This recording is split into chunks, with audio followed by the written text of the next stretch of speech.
What is up, guys? I'm back, and this time we are doing a video on Burnice. I recently pulled her M6 and she has an interesting playstyle. So, Burnice is an off-field anomaly DPS that currently performs the best in a disorder team. Okay, so a quick refresher on disorder. Notice how when an anomaly such as burn is triggered here, there is some DOT damage on the enemy for 10 seconds. However, if you trigger a different anomaly, like assault, within that 10-second time window, disorder will be triggered and it will deal damage based on the remaining burn DOT that would have been inflicted on the enemy, plus 9 additional DOT ticks. Disorder is good because not only it front loads your damage, but you will deal more damage than if you just waited for the DOTs to end. Keep this info in mind when you play her. Alright, let's take a look at Burnice's kit, starting from her core passive. That's a whole lot of yap, so I will summarize this for you. When you're in combat, notice she has a gauge bar on the top left of the UI. This is her heat, and getting to 50 heat gives her something called the Nitro Fuel Cocktail state, and she will exit this state at 0 heat. Luckily, you start with 100 heat, so you will get this state immediately. So what can I do when I'm in the Nitro Fuel Cocktail state? Well, if Burnice hits an enemy with a charged attack, an EX special, chain attack, or an ultimate, she applies a debuff called Scorched on the enemy. Hitting a scorched enemy will trigger an attack called Afterburn that consumes 8 heat and does some fire damage that scales off of Burnice's anomaly proficiency. Notably, Afterburn happens every 1.5 seconds. It can crit and can actually trigger the burn anomaly while Burnice is off-field. This is useful because Burnice doesn't have to fill the entire anomaly bar herself on-field. She can fill it like 75% of the way and let someone else finish it for her. Additionally, when you're in this state, you can do a charge attack that you otherwise cannot do normally. This will help apply Scorched on the enemy, but it consumes 20 heat. To regenerate heat, you can either do her EX specials or her ultimate. But the main way you'll do it is definitely your EX specials. Like Ellen, Burnice has 2 EX specials, but the difference is that you can actually hold the EX and Burnice will keep attacking the enemy. Her first EX special also allows you to do perfect dodges when you attack the enemy, which is pretty good, but I don't really use it that often. Her second EX special can be used by pressing the EX button again.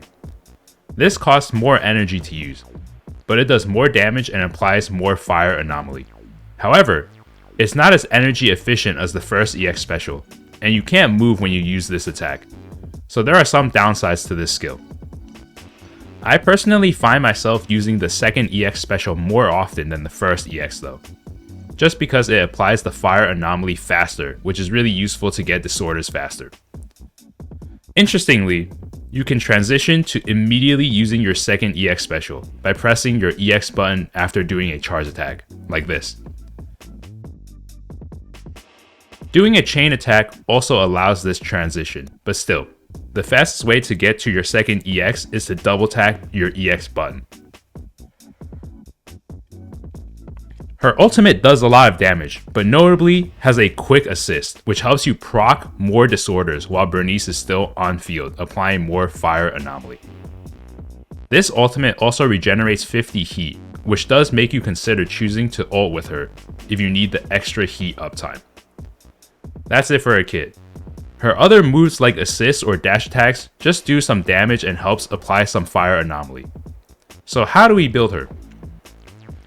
Firstly, I would prioritize leveling her core passive, then her EX special, because you'll be using this skill the most. You can already stop here, but if you want to be safe, I would level her chain attack, then her basics. Her assist and dash attack are the lowest priority in my opinion. She is an anomaly DPS, so leveling her skills aren't as important as crit DPS. For disc drives, it's obvious she wants the new Chaos Jazz set. Like, this set is pretty much made for her, but the 2-piece can be very flexible. I went for a 2-piece puffer because the pen ratio is very useful for her disorder damage. But you can also use 2-piece Hormone Punk, 2-piece Freedom Blues, or even 2-piece Swing Jazz if you want more energy.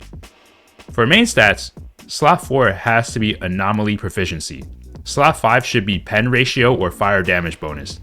If you have more W engine copies, Burnice will have even more damage percent. And if you also factor other teammates' buffs or her M2, pen ratio on slot 5 will give her slightly more damage than fire damage bonus. Slot 6 can either be Anomaly Mastery or Attack percent. I personally prefer Anomaly Mastery because I want her to apply burn as fast as possible. I try to maintain for like 2.6k attack and at least 300 Anomaly Mastery, because Burnice's Afterburn attack scales off of her AP up to 300. The substats I would focus on is Anomaly Mastery, Attack percent, and Flat Pen, since these 3 stats helps boost your disorder damage. I would not recommend crit on her unless you're playing on some mono fire team, and even then, I don't think she performs as well compared to a disorder team. For W engine, her signature is obviously the best. Like everything from the passive and the main stat are all very useful on her. But if you do not have that, I guess you can try Fusion Compiler or some A ranks such as Electro Lip Gloss or Weeping Gemini. I don't think Roaring Ride is good. It's too inconsistent and the buff lasts too short for her. For Mindscapes, M1 is pretty good. You get more heat, but more importantly, faster fire anomaly buildup, so you don't have to spend as much time with her on field. M2 is her best Mindscape in my opinion. Basically a free 20% pen ratio to the team, and having this Mindscape pretty much means a slot 5 pen ratio main stat will be her best in slot. So you might want to consider changing her build if you haven't already. M4 is alright.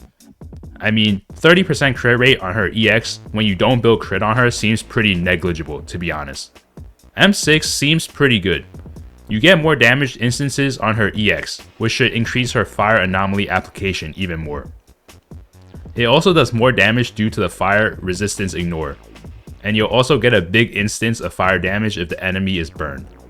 So now it might be worth for Burnice to fill the entire anomaly bar because the damage you get is pretty significant.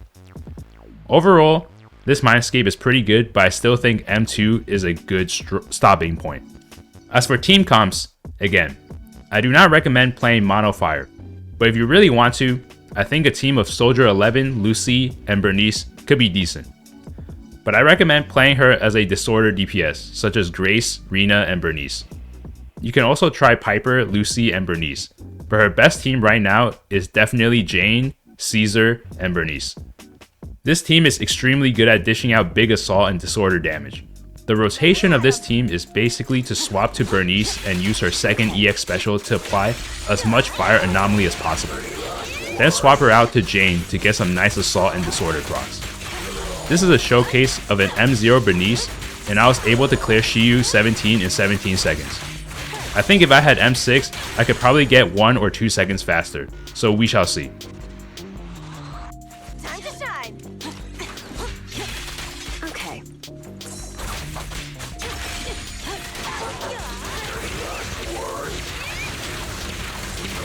Let's make this quick.